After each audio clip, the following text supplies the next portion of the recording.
What's going on, you guys? Welcome back to EP09. Alright, so I'm going to start this one off with an update from Alexandru-Vasile Uta. Again, I probably butchered that name, apologies again. But after competing this weekend at the PCA Universe, Alexandru took home the overall for men's open bodybuilding, and this is one of those cases where the Instagram level conditioning actually translated over to the stage. He looked like he was light years ahead of the competition on stage. There was no question who the clear winner was here. Alexandru showed up with a very impressive physique. Even for a guy with a slightly wider ribcage, his overall width in the lats in the front and the quad sweep really brings out an impressive looking X-frame. And the shoulders are just unbelievable. Striated, separated, round, full. Just a really fantastic presentation overall. So again, I want to ask you guys, do you think Alexandru would do well in the IFBB Pro League? How would a physique like this do at the Olympia level? And I know he's obviously untested at that level, but in my opinion, I think he could do very well. He does need a bit more size in the legs, especially from the back, but the conditioning is right up there with the best that you'll find anywhere in the world. And look, it wasn't that long ago that we were asking the same questions and saying the same thing about Michael Krizo. And in a very short period of time, we watched Krizo rise to be one of the most anticipated athletes to enter the IFBB during the 2022 season. So let me know in the comments below what you guys think of Alexandru, and congratulations on winning the overall at the PCA Universe. Alright, next up, we have a physique update from Jason Lowe at 1 week out of the Toronto Pro. Now, we last saw Jason Lowe compete at the 2022 Orlando Pro, where he took 10th place, and it's fair to say that Jason has made a lot of improvements since then. He looks bigger, more conditioned. I think he's definitely overall very much improved. The conditioning is really dialed in here. He's really got that hard, grainy look to the muscle, very dense looking muscle overall. He's got really good cross striations in the quads. The arms look massive in the front double bicep. Very small waistline to complement everything. I think Jason is a very complete looking bodybuilder overall. Now, he does need more overall size in order to really be competitive in the Pro League, and so we can see his full potential. But I think if he gains that size, I think the roundness to the muscle may improve with that size added on, but I think Jason is definitely bringing top level conditioning to the Toronto Pro. And we'll be watching for Jason on stage this weekend. Be sure to head over to Jason's YouTube channel and subscribe there too. He's been putting up a lot of really good content, so best of luck to Jason this weekend coming up in Toronto. Alright, next up, we have a physique update from Andrew Jack. Actually, this is the second one that he's dropped in only a few weeks now. Andrew took some time off after the Arnold Classic and returned to Dubai to train at the Benos gym.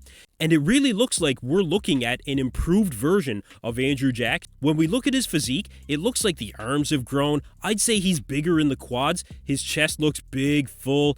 And all of this is exactly what Andrew has to do in order to keep moving up the ranks at the Olympia. Now, one of the biggest things that Andrew needed to improve on was that size in the lats. He really needed to improve that width, that thickness in the back too. And it looks like from what we can see here that we do see a bit of an improvement. I don't know how notable it'll really be until we watch him shred down, but it does look like he's gained some more size. And I think based on what we're seeing here, this version of Andrew Jack will be able to defeat Hunter Labrada at the Texas Pro coming up in about 11 weeks.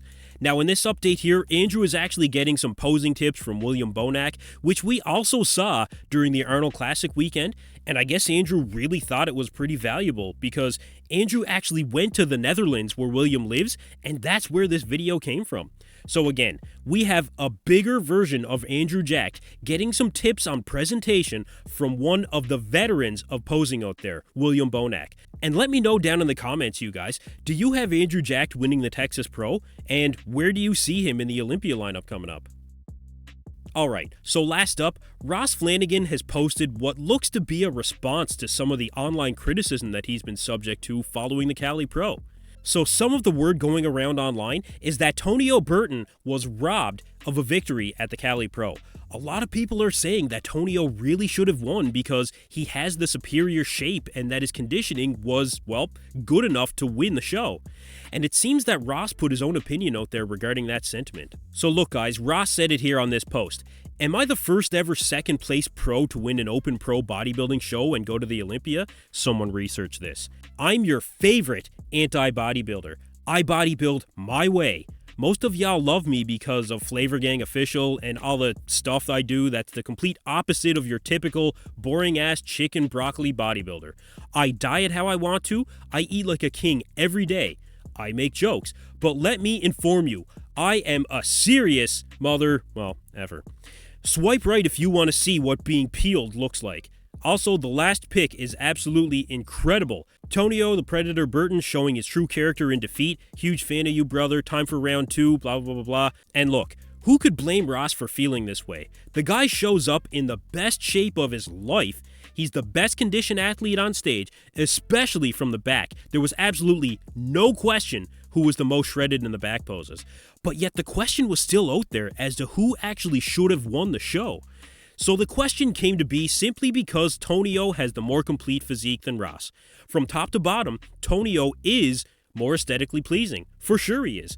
But Ross was the more conditioned athlete. So again, you guys, bodybuilding is about the complete package. It comes down to muscularity, shape, symmetry, flow, and conditioning. All of those things combined into the 8 mandatory poses and the 4 quarter turns. But to break down each one of those criteria here, I would say Ross and Tonio are fairly comparable from a muscle mass standpoint overall without splitting too many hairs. When it comes to overall shape, I think that's where Tonio has an edge, but both of these guys have good symmetry and balance from one side to the other. I would give the better flow of the physique to Tonio, and conditioning goes to Ross. So look, without myself going and looking at each of the mandatory poses and the quarter turns, the criteria alone between these two competitors makes it a very close battle, and it makes for a very difficult decision for the judges. And when we look at the scorecards, you can see it was a very close decision for the judges. These guys were only separated by 2 points, and Tonio was actually ahead by 1 point after prejudging. So look, at the end of the day, whenever we have a close battle like we saw in California, there's always talk like this online. Literally every single time. Did the judges get it right? Is always the question. And look, does that make Ross an undeserving champion? No, it doesn't. I think Ross deserved the win. His conditioning was lights out, fantastic, and I think that deserved the award after the finals. Now, I'm also a big fan of Tonio Burton, but the best part for me is, as a fan, I get to see both of these guys at the Olympia for a rematch now. So now, it's going to come down to who will improve the most by the Olympia.